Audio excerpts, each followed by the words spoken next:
The Velthari had ruled galactic commerce for 3,000 years. They were tall beings with gray skin and 4 arms, and they measured everything in numbers. Every decision they made came down to profit and loss. Every choice was a calculation.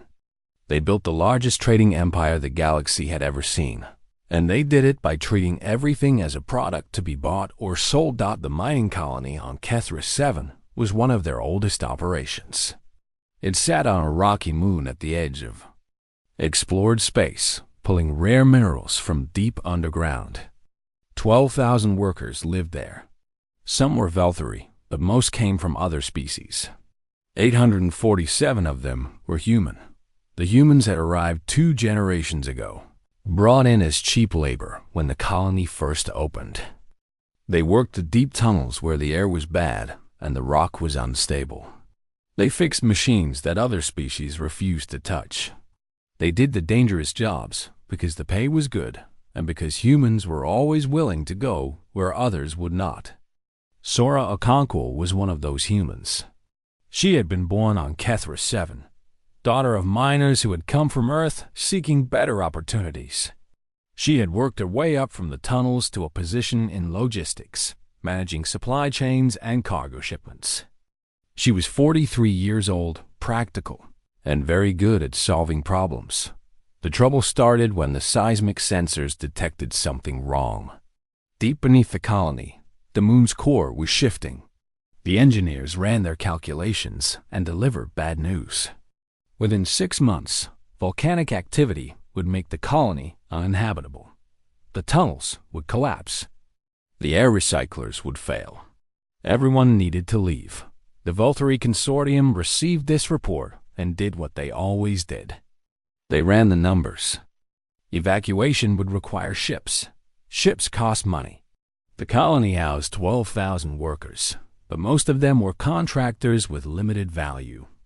The minerals they had been mining were nearly depleted anyway. The equipment was old. The buildings were aging. The accountants calculated the cost of evacuation against the cost of abandonment. They factored in insurance payments, contract settlements, and public relations expenses. They produced a final number and presented it to the board. The board looked at the number and made their decision. 3 days later, the consortium announced that Kethris 7 was being closed. All company personnel would be evacuated immediately. But company personnel only meant Velthari employees and senior management. The contractors, the workers, the families who had lived there for generations were not included. The ships came at night. They landed at the executive port and loaded quickly. Sora watched from her apartment window as the sleek vessels lifted off one by one, carrying the people who had decided that her life was not worth saving. By morning, the colony was silent. The consortium ships were gone. The communication arrays had been disabled. The supply depots had been emptied of anything valuable. 12,000 people had been left behind to die. The panic started immediately. People ran through the streets, screaming and crying. Fights broke out over food and water. Some tried to reach the landing pads, hoping that more ships would come. Others simply gave up, sitting in the dust and waiting for the end. Sora did not panic. She stood very still for a long moment, watching the chaos around her. Then she began to walk. She walked to the central plaza where a crowd had gathered. People were shouting at each other, blaming each other, demanding answers that no one had. Sora climbed onto a transport crate and waited until they noticed her. When the crowd finally went quiet, she spoke in a calm, clear voice. "The consortium has decided that we are worthless," she said. "They calculated the cost of saving us and decided it was too high. They looked at our lives and saw only numbers on a spreadsheet. They left us here to die because dying cost them nothing." The crowd stared at her. Some were crying. Others looked angry. All of them were afraid. But they made a mistake, Sora continued. They forgot what happens when you tell humans that their lives have no value. They forgot that we do not accept such calculations. They forgot that when someone tries to throw us away, We do not go quietly.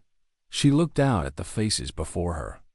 Human faces, Veltri faces, faces of a dozen other species. All of them abandoned. All of them declared worthless. The consortium thinks we are dead already, she said.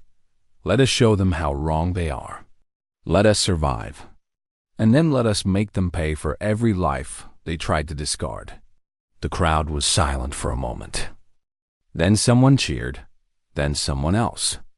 Within minutes, the plaza was full of voices shouting agreement, full of people who had been terrified moments ago. Now standing tall with purpose, SOR stepped down from the crate and began organizing. She found the engineers and put them to work stabilizing life support. She found the doctors and set up medical stations. She found the miners and sent them to assess the tunnels for safe shelter.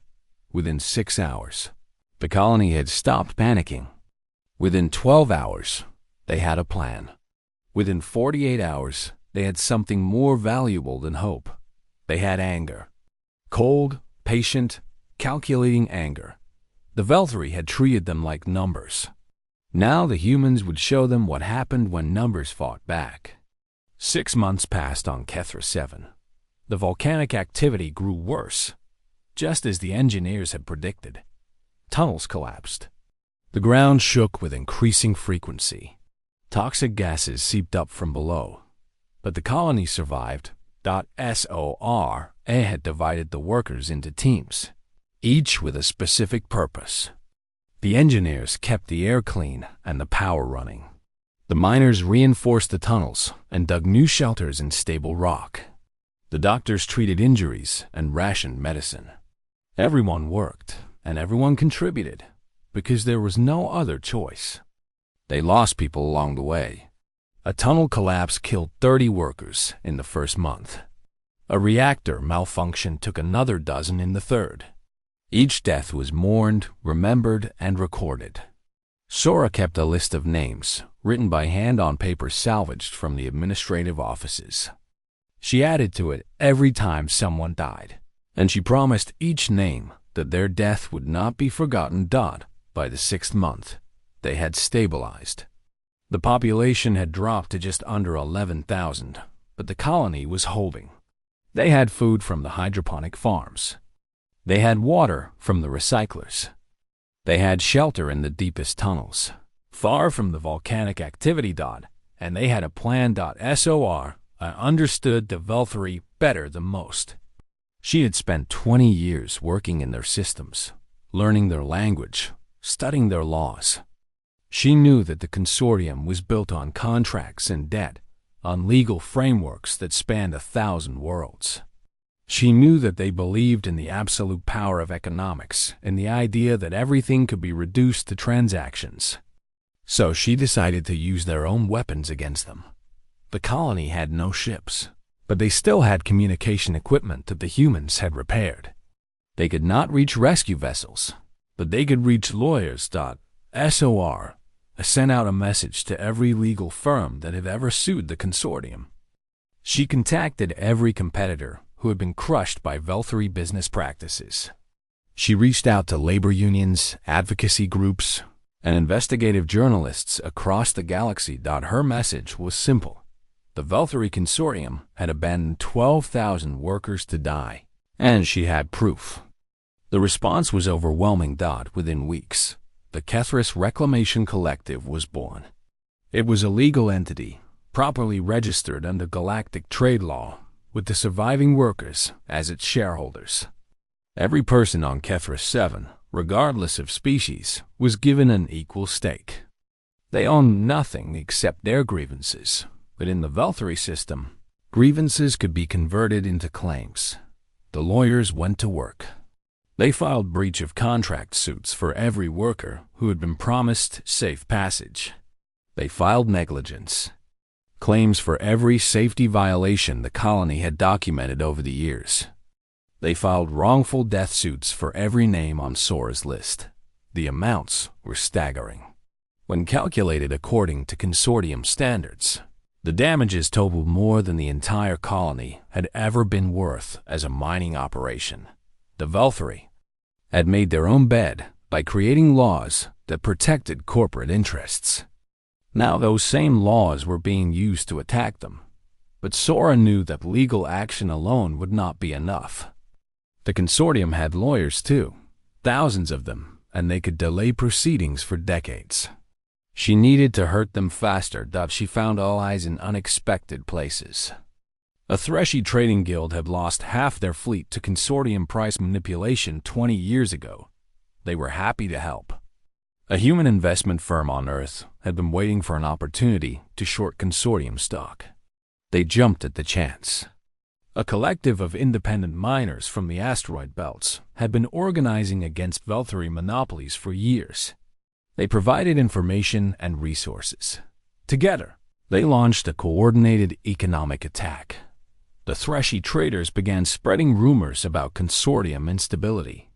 The human investors started selling consortium stock in massive quantities, driving down the price. The independent miners released documents showing years of safety violations and worker exploitation. News agencies across the galaxy picked up the stories. The consortium stock price dropped 30% in the first month. Their credit rating was downgraded twice. Banks that had once competed to lend them money now demanded higher interest rates. Business partners began looking for alternatives. And on Kethra 7, the survivors watched the numbers fall and felt something they had not felt in months. Satisfaction.sora received messages from consortium representatives offering settlements. They would pay compensation. They would send rescue ships. They would make everything right. She rejected every offer. They want to buy their way out of this, she told her people. They want to pay us to go away and be quiet. But we are not for sale. We never were. That was their mistake, and we will make them understand it. The economic war continued. The consortium tried to fight back, hiring their own public relations teams and launching counter-campaigns. But they were facing something they had never encountered before, an enemy that did not want money. The humans wanted justice, and they were willing to destroy an empire to get it. The rescue ships finally came 8 months after the abandonment. They were not consortium vessels. They came from a coalition of independent traders, humanitarian organizations, and rival corporations who saw an opportunity to embarrass the Velthary. The evacuation took 3 weeks, moving everyone to temporary housing on nearby stations and colonies. Sora was the last to leave. She stood at the landing pad as the final transport prepared for departure, looking back at the colony that had been her home for 43 years. The buildings were crumbling now, damaged by months of seismic activity. Soon the volcanoes would claim everything, but the people had survived. That was what mattered. On the station, the survivors regrouped and continued their work. The legal cases moved forward. The economic pressure continued. And something new began. Testimony. The Galactic Trade Commission had agreed to hear the case against the Volthra Consortium. It was the largest regulatory body in known space, responsible for enforcing the treaties and agreements that made interstellar commerce possible. They had the power to fine corporations, revoke trading licenses, and, in extreme cases, order dissolution. Sora prepared for months. She gathered documents, organized witnesses, and built a case that showed not just what had happened on Kethra 7, but what the consortium had been doing for centuries. Worker exploitation, environmental destruction, bribery, fraud. 1,000 crimes committed in the name of profit. When the day came, she walked into the commission chamber wearing simple clothes, the same kind she had worn in the mines. The consortium sent a team of 50 lawyers in expensive suits. They brought data presentations and legal arguments and expert witnesses. They were confident that their resources would overwhelm any opposition. Sora brought something different. She brought stories. She started with the children. 1,200 children had been on Kethra 7 when the consortium left. She showed pictures of them, names and faces, not statistics. She told the commission about a young Velthari girl who had asked her mother why the ships were leaving without them. The mother had not known what to say. She told them about the elderly workers who had given their food rations to others, choosing to go hungry so that younger people could stay strong. She told them about the engineers who had worked until they collapsed, keeping the machines running through sheer determination. She told them about the doctor who had died performing surgery during an earthquake, refusing to leave her patient even as the ceiling came down. The consortium lawyers objected.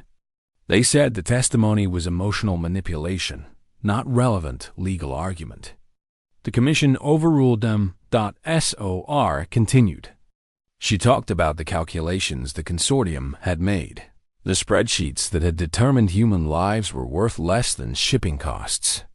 She showed the internal memos obtained through discovery, where executives had debated whether to announce the abandonment or simply leave quietly. They had chosen silence because it was cheaper. The consortium believes that everything has a price, she said. They believe that life itself can be reduced to numbers on a balance sheet. And by their own calculations, our lives were worthless. She paused, letting the words settle over the chamber. But they forgot something. They forgot that humans do not accept being worthless. We refuse. We look at their calculations and we reject them. Not because we believe our lives have infinite value, but because we believe that some things cannot be calculated at all.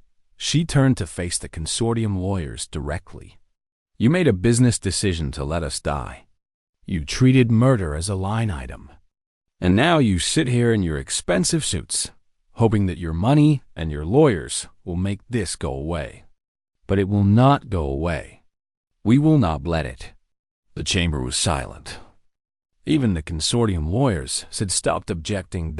SOR, they finished with the names. She read every name on her list, all 473 people who had died on Kethra 7 after the abandonment. It took almost 2 hours. She did not rush. She gave each name its own moment, its own acknowledgement. When she was done, she looked at the commission members. These are the people your calculations killed, she said. Remember them, because we will never forget. The commission deliberated for 3 days. When they returned their verdict, it was unanimous.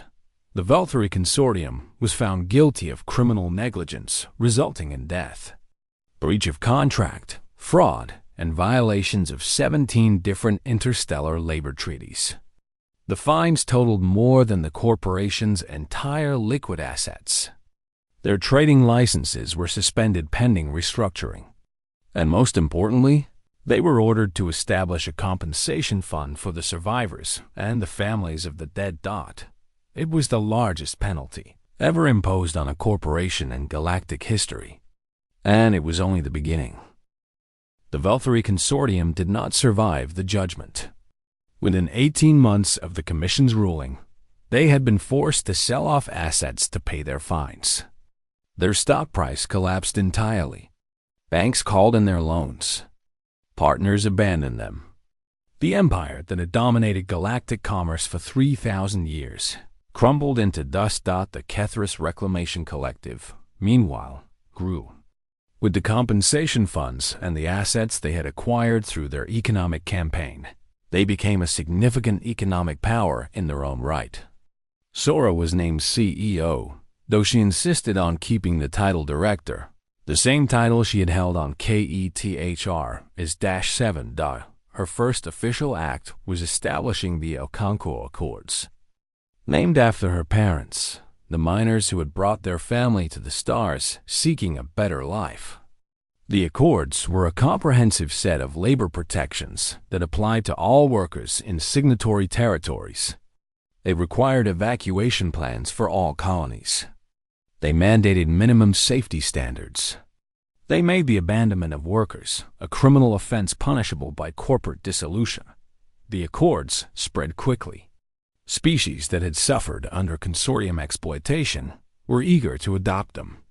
Within 5 years, They covered more than 60% of known space. Companies that refused to sign found themselves locked out of major markets.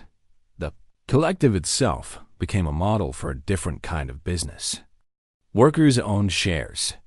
Profits were distributed fairly. Safety was prioritized over cost savings. It was not charity or idealism. Sora had learned from the consortium that business was a kind of warfare, and she intended to win. But she refused to win by sacrificing the people who worked for her. Other species watched the humans with a mixture of admiration and fear. The Velthari had been the dominant economic power for millennia, and humans had dismantled them in less than 2 years. Not through military force, not through superior technology, through pure calculated, relentless economic aggression. A Velthari historian named Koroth Ven spent years studying what had happened. He interviewed survivors, examined documents, and tried to understand how his people had been defeated so completely. His conclusion, published in a widely read analysis, became famous across the galaxy. The Velthari made 2 critical errors, he wrote. First, we assumed that economics was purely rational, that all beings would respond to incentives in predictable ways. We did not account for human irrationality, their willingness to sacrifice personal gain for abstract concepts like justice or revenge. Second, and more importantly, we underestimated what happens when humans take something personally. Other species, when wronged, seek compensation. They want to be made whole. Humans want something different. They want the entity that wronged them to suffer. They want to send a message. They want to ensure that it never happens again. We calculated that abandoning Kethra 7 was the rational choice. We were correct. It was rational. But humans do not respond to rationality when they feel they have been treated as worthless. They respond with fury. And human fury is not a force that can be calculated or controlled. Sora read Koroth Ven's analysis and found it mostly accurate. But she thought he had missed something important. She retired 5 years after the consortium's dissolution. She was 60 years old, tired, and ready to rest. She distributed her shares in the collective among the workers, keeping nothing for herself except a small pension. She moved to a quiet colony on the edge of human space, where she could watch the stars and tend a small garden. On her last day as director, a young Velthari woman came to see her. She was an intern at the collective, one of many Velthari who had joined after their own corporations collapsed. She was nervous but determined. "Director Okonkwo," she said, "I have to ask you something. Why did you fight so hard? You could have taken the settlement offers. You could have moved on. Why did you spend years destroying the consortium?" Sora looked at her for a long moment. The young woman reminded her of herself in some ways. Ambitious, practical, trying to understand a universe that did not always make sense. "Because they told me I was worthless," Sora said finally. "They looked at my life and the lives of everyone I cared about, and they decided we were not worth saving. Do you understand what that means? Not that we were too expensive to save. That we had no value at all." She stood and walked to the window, looking out at the stars. "Humans have a saying," she continued. "We call it taking things personally. It means that we do not separate ourselves from our grievances. When someone wrongs us, it is not just a transaction to be settled. It is an attack on who we are, and we respond accordingly." The consortium thought they were making a business decision. They were wrong. They were making an enemy, and humans are very good at being enemies. The young Velthari nodded slowly. She was beginning to understand. "One more thing," Sora said. "Remember that we did not do this alone. Humans started the fight, but we won because others joined us. The Threshi, the independent miners, even some Velthari who saw what their leaders had become. We built something together." She turned back to face the young woman. "That is what the consortium never understood. They saw the universe as a competition where everyone was fighting for themselves. But humans know that sometimes you fight for others. Sometimes you fight because it is right, not because it is profitable. And when you fight for the right reasons, you find allies everywhere. The motto of the Kethris Reclamation Collective was carved on a plaque in the main hall of their headquarters. Sora had written it herself in the early days when they were still fighting for survival. It read, "We remember what you calculated we were worth. Now we will show you what you owe."